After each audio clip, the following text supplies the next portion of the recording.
အားလုံးပဲမင်္ဂလာပါကျွန်တော်နာမည်ကတော့ဝီယန်ချနေဝင်ဖြစ်ပါတယ် LBU International College မှာ Foundation Program တက်ရောက်နေတဲ့အကြောင်းသားတစ်ယောက်ဖြစ်ပါတယ်ဒီကနေ့မှာတော့ကျွန်တော်က Introduction to People Management Subject အတွက် Test 2 Assignment Audio Recording လေးတင်ဆက်သွားမှာဖြစ်ပါတယ်ကျွန်တော်ဒီနေ့တင်ဆက်သွားမယ့်အကြောင်းအရာလေးကတော့အဓိကအကြောင်းရင်းအနေနဲ့၅ပိုင်းပါဝင်ပါတယ်ပထမအပိုင်းကတော့ဘာလဲဆိုရင် Performance Management System လို့ခေါ်တဲ့ကောင်းမွန်တဲ့စွမ်းဆောင်ရည်စီမံခန့်ခွဲမှုစနစ်အကြောင်းကိုပြပြသွားမှာဖြစ်ပါတယ်ပြောရမယ်ဆိုရင်အည်သွေးရှိတဲ့ quality ဖြစ်တဲ့စွမ်းဆောင်ရည်စီမံခန့်ခွဲမှုစနစ်တစ်ခုဆိုတာကအဖွဲ့အစည်းနဲ့ဝန်ထမ်းတွေကြားမှာကုမ္ပဏီရဲ့ရည်မှန်းချက်တွေကိုအတူတကွအကောင့်ထဲပေါ်ဖို့အတွက်အကျိုးပြုပါတယ်။စွမ်းဆောင်ရည်စီမံခန့်ခွဲမှုဆိုတာကအမှားယွင်းတွေကိုစစ်ဆေးရုံနာမကဘဲနဲ့ဝန်ထမ်းတစ်ယောက်ရဲ့ performance ပေါ့လှုပ်ဆောင်ရည်တိုးတက်လာစေဖို့အတွက်လမ်းညွှန်ပေးတဲ့နေရာမှာလည်းအထောက်အကူပြုပါတယ်။စနစ်တကျအကောင့်ထဲပေါ်ထားတဲ့စွမ်းဆောင်ရည်စီမံခန့်ခွဲမှုစနစ်မှာရောက်တော့ဘာတွေပါဝင်လဲဆိုရင်ဝန်ထမ်းတွေအတွက်ကိုရှင်းလင်းတဲ့ရည်မှန်းချက်တွေသတ်မှတ်ပေးရမယ်ဘလောက် scale တီလိုချင်တယ်ဘလောက် performance တီလိုချင်တယ်ဆိုတာမျိုးပြောရမှာပေါ့နော်ပြီးရင်နောက်တစ်ခုကရောက်တော့ပုံမှန်တုံ့ပြန်အကြံပြုချက်တွေ feedback တွေပေးရမယ်ပေါ့နော်ဒီ scale ကတော့ကောင်းတယ်ဒီနေ့ရဲ့ feedback လေးကတော့ဘလို့ကောင်းတယ်ဘလို့အဆင်ပြေဒီလိုမျိုးပေါ့နော်နောက်တစ်ခုကရောက်တော့ဝန်ထမ်းအားလုံးအတွက်ဖလိုက်မှုကင်းရမယ်ဖလိုက်မှုကင်းတဲ့အကဲဖြတ်မှုတွေပြုလုပ်ပေးရမယ်သူကတော့ငါကံမီမှာနှစ်တည်ကြာကြီးမလို့သူ့ကိုတော့ကောင်းတဲ့အကဲဖြတ်မှုပဲပေးလိုက်မယ်သူကတော့အခုမှအလုပ်ဝင်တာမလို့စိုးတဲ့အကဲဖြတ်မှုပေးလိုက်မယ်ဒီလိုမျိုးရှိလို့မရပါဘူးအလုပ်ရှင်တွေရဲ့မျှော်မှန်းချက်ကိုရှင်းလင်းစွာနားလေသဘောပေါက်မယ်ဆိုရင်ဝန်ထမ်းတွေကနားလေသဘောပေါက်မယ်ဆိုရင်ဝန်ထမ်းတွေကမိမိတို့ရဲ့ရည်မှန်းချက်တွေကိုအောင်မြင်ဖို့အတွက်ပုံမယုံကြည်မှုရှိလာမှာဖြစ်တယ်ပြီးရင်စွမ်းဆောင်ရည်စီမံခန့်ခွဲမှုဆိုတာပြဿနာကြီးကြီးမားမားမဖြစ်လာခင်မှာ manager တွေအဓိကတော့ general manager ပေါ့နော်general manager တွေမကပါဘူးအပိုင်းမှာရှိတဲ့ manager တွေပေါ့နော်အခက်အခဲတွေကိုစောစီးစွာသိရှိဖြေရှင်းမှုအတွက်ကိုကူညီပေးရပြီးရင်နောက်ထပ်တစ်ပိုင်းအနေနဲ့ကဘာအကြောင်းကိုပြောသွားမှာလဲဆိုတော့ performance appraisal စွမ်းဆောင်ရည်အကဲဖြတ်ခြင်းဆိုတော့စွမ်းဆောင်ရည်အကဲဖြတ်ခြင်းကိုဘယ်လိုပုံစံနဲ့လုပ်ရမလဲစွမ်းဆောင်ရည်အကဲဖြတ်ခြင်းကို ACT ငြိမ်ပြီးတော့ professionally ဆန်နီလန်းနဲ့ပြုလုပ်ဖို့ကအရင်ရေးကြီးပါတယ်ဆိုတော့ဒါကပြစ်ဒဏ်ပေးတာကိုဒဏ်ပေးတာ fine ကောက်တာဒီလိုမျိုးတွေကိုရည်ရွယ်တာမဟုတ်ဘူးပြောရမယ်ဆိုရင်စတင်ရမယ်စတင်တယ်ဆိုတော့ဘယ်လိုစတင်ရမလဲဆိုတော့ဒီ manager နဲ့ဝန်ထမ်းတွေအကြားသဘောတူထားတဲ့ရည်မှန်းချက်တွေကိုနှိုင်းယှဉ်ပြီးတော့လက်ရှိလောက်ဆောင်ချက်တွေကိုပြန်လဲသုံးသပ်ခြင်းနဲ့စတင်ရမယ်ပြောမယ်ဆိုရင်ကိုလက်ရှိမှာဘာလုပ်နေလဲကိုလုပ်တဲ့အလုပ်နဲ့ကိုရဲ့ရည်မှန်းချက်နဲ့ကကိုက်ညီရလားမကိုက်ညီဘူးလားဒီလိုမျိုးပြန်လဲသုံးသပ်တာဆိုလိုတာပါနောက်တစ်ခုအနေနဲ့ကဘာလဲဆိုတော့ဝန်ထမ်းတွေရဲ့သဘောထားဝန်ထမ်းတွေရဲ့ခံစားချက်နဲ့လုပ်ငန်းခွင်အတွင်းမှာကြုံတွေ့ရတဲ့စိန်ခေါ်မှုတွေ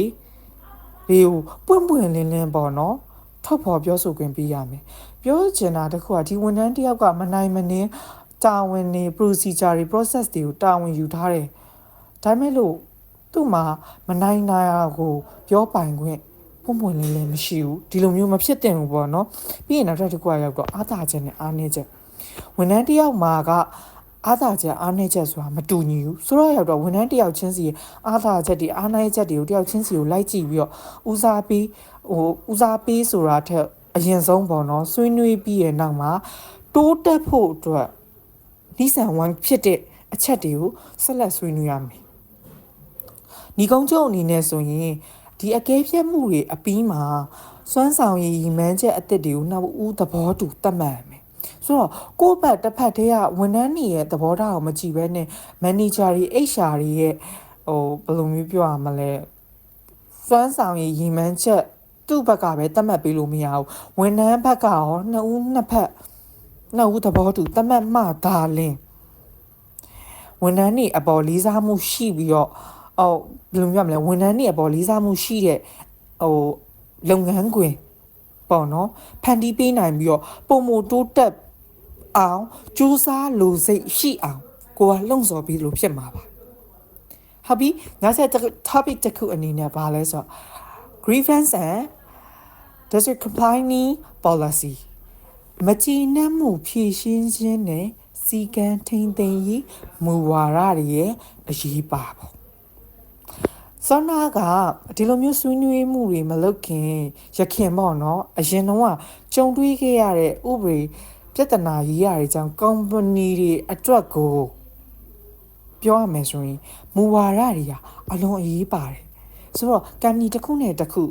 အဖွဲ့အစည်းတစ်ခုနဲ့တစ်ခုကတော့ policy တွေကတော့တူမှာမဟုတ်ဘူး frame တွေကတော့တူမှာမဟုတ်ဘူးဆိုတော့မကြည်နပ်မှုဖြည့်ရှင်းခြင်းမူဝါဒ grievance policy ပေါ့ဝန်ထမ်းတွေအနေနဲ့မိမိတို့အပေါ်မှာဆက်ဆံခံရမှုနဲ့ပတ်သက်ပြီးတော့လက်တော့ပြန်ခံရမီကိုစိုးရိမ်စရာမလိုပဲနဲ့တင်ပြခွင့်ရှိရမယ်ပြောချင်တာတခုက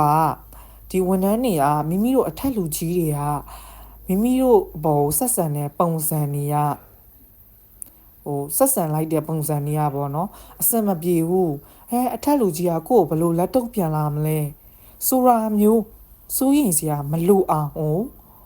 ဒီပုံစံတွေကရှိရမယ်ပေါ့နော်ပြီးရင်စီကံထိန်းသိမ်းရေးမူဝါဒ discipline policy ဝန်ထမ်းတွေစီကံဖောက်ဖျက်ရင်ကံနီကဘယ်လိုပုံစံနဲ့အရေးယူမယ်ဆိုတာကိုရှင်းရှင်းလင်းလင်းနဲ့သတ်မှတ်ထားဥပမာဒီစီကံကိုဖောက်ဖျက်ရင် fine ကိုဘလောက် overtime ဘလောက် freezing ရမယ်ဆိုတာမျိုးပေါ့နော်ဆိုတော့ဒီမူဝါဒနှစ်ခုလုံးကကျင့်ဝတ်တွေရဲ့စံနှုန်းကိုရှင်းလင်းစွာသတ်မှတ်ပေးထားတယ်ဆိုရင်ဝန်ထမ်းနဲ့ကံမီကို defense လုပ်မှာပဲဒါမှမဟုတ်ဘယ်လိုပြောမလဲဒါမှမဟုတ်စီကန်းနေရရှင်းရှင်းလင်းလင်းမရှိဘူးဆိုရင်ပြဿနာတွေကအငင်းပွားမှုတွေ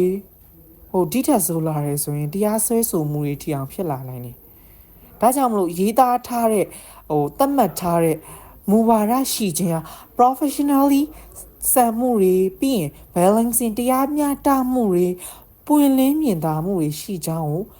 ပြသတယ်ပေါ့နော်ဒီပြသမှုတွေကဒါ company ရဲ့ပြသမှုတွေပေါ့ဒီလိုမျိုးလုပ်ထားရဲဆိုရင်ဆိုတော့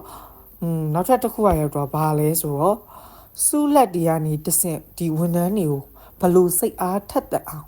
လုပ်ရမလဲသိချင်တာတကွာဒီဝန်ထမ်းကတော်ရင်တော်တယ်လို့စုပေးစနစ်ဆိုတာရှိရမယ်โอเคအဲ့လိုပဲဘယ်လိုပြောရမလဲစီကံဖောက်ဖြတ်လို့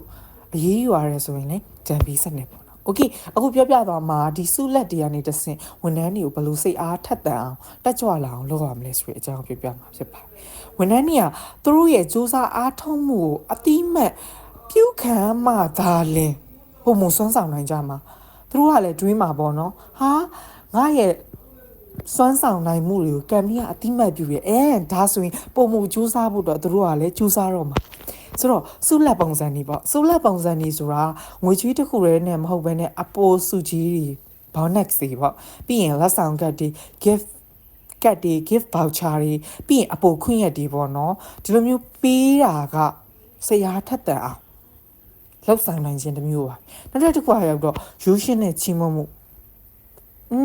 သူ့ကိုမင်းတော်တဲ့ကောင်းမွန်စွာလှုပ်ဆောင်နိုင်ခဲ့တယ်တော်လိုက်တာကောင်းလိုက်တာအဆင်ပြေလိုက်တာဒီလိုမျိုး positive topic